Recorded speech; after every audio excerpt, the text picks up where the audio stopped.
Believe it or not, there's enemies all around us. Anyone that has ever offended you, hurt you, betrayed you, actually becomes your enemy, particularly if you are unwilling to forgive them. Now, I know that it may be hard to think that some of your loved ones might be your enemies, but it's a fact that all too often the people that hurt us the most are the people that we are supposed to love or are supposed to love us the most. And it's the same when we make mistakes and we're unwilling to forgive ourselves, we become our own enemies. In this step, step number 4 of authentic forgiving, we're going to be talking about perception. And what I really mean by this is that you need to change the way you look at the people who have offended you. You actually need to see them differently. And when it comes to forgiving yourself, you need to see yourself differently as well.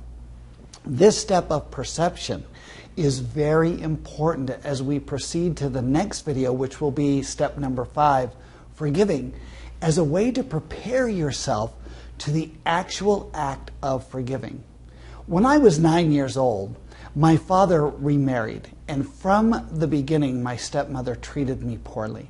We just didn't get along. She was very negative to me. She would criticize me and put me down. And as I became a teenager, that became very difficult, to the point where I just didn't know what I was going to do. Finally, it dawned on me that I did not have to buy into her negativity.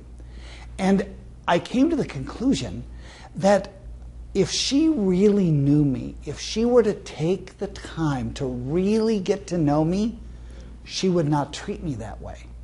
But she was incapable of getting to know me. And by having that realization, I was able to see her differently. I was able to see her inner innocence instead of her guilt. And that is exactly what you need to do with your enemies. And what I mean by enemies is the people who have offended you, so that you can take them from being an enemy to being someone who's at least neutral. I don't mean that they have to be your best friend, but if you can take them out of the category of being an enemy, it's easier to forgive them.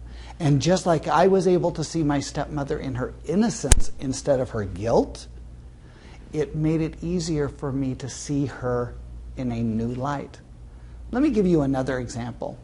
Debbie was driving home from work one day and she saw a large dog get hit by a truck. And being the dog lover she is, she immediately got out of her car and she went to go help the dog, who was injured and laying on the side of the road. As she approached the dog attacked her and was biting her arms and biting her legs. And as she tried to get the dog off of her, it bit off one of her fingers. And I went to visit Debbie a few weeks later to see how she's getting along. She seemed to be doing quite well. As I talked to her about the dog, she was able to say, well, I understand that the dog attacked me because it was only doing what came natural, that it was hurt, it was scared, and it was going to lash out to whoever the dog thought injured it. She was more upset at the witnesses that never came to her rescue, that stood there and watched as she was being attacked by this dog and having her finger bitten off. She actually needed to look at the witnesses the same way that she looked at the dog and understand that for whatever reason, whether it's because they were afraid, they were in shock, they didn't know what to do, they did not come to her rescue. The same is true for us, that when people have offended us, for some reason, they may be acting like the dog, acting out of frustration, out of anger, out of being hurt, and we take the brunt of it. If we can look at them the way Debbie looked at the dog and said, maybe they're only acting out naturally, maybe that's just what they do. When we can look at someone differently so that they're no longer our enemy, it becomes easier to forgive them. And so in this step of perception, what I'm going to ask you to do is to change your perception about them. In other words, to actually see them differently. And here's some things that I would like you to do in order to see them differently. The first thing I'd like you to do is to cut them some slack, to give them a break and give them the benefit of the doubt. Now, this does not mean that they're no longer accountable. This does no longer mean that they don't have to pay retribution or restitution for what they have done. This simply means that you're going to see them differently by cutting them some slack, by giving them a break and giving them the benefit of the doubt. The other thing I would like you to do is to consider that there are people out there that love this person, that even though they may be your enemy, they may have people out there that really care for them and really love them. And ask yourself, what is it about this person that other people might be able to love? Whether it be their mother, their father, their sister, their brother, their wife, their spouse, whoever. Someone out there does not think of them the same way you do. And it's going to take some courage and some objectivity to really try and look at this person differently and ask yourself, what is it about this person that other people like? What is it about this person that other people love? Because if you can then look at that, you can then see them differently. You can actually see them as other people see them, not as you see them because you have been offended, hurt, betrayed, or whatever they have done to you. The next thing I'd like you to try and do is to put yourself in their shoes. Try to think of why they would have done what they have done. What could have been in their mind? What could they have been thinking of? What would they have been even trying to do by offending you, hurting you, or making a mistake? If you can put yourself in your shoes, if you can put yourself in their shoes, you're going to be able to see their actions a little bit differently. And this is going to help you change your perception so that you can actually see them differently, so that they are no longer your enemy.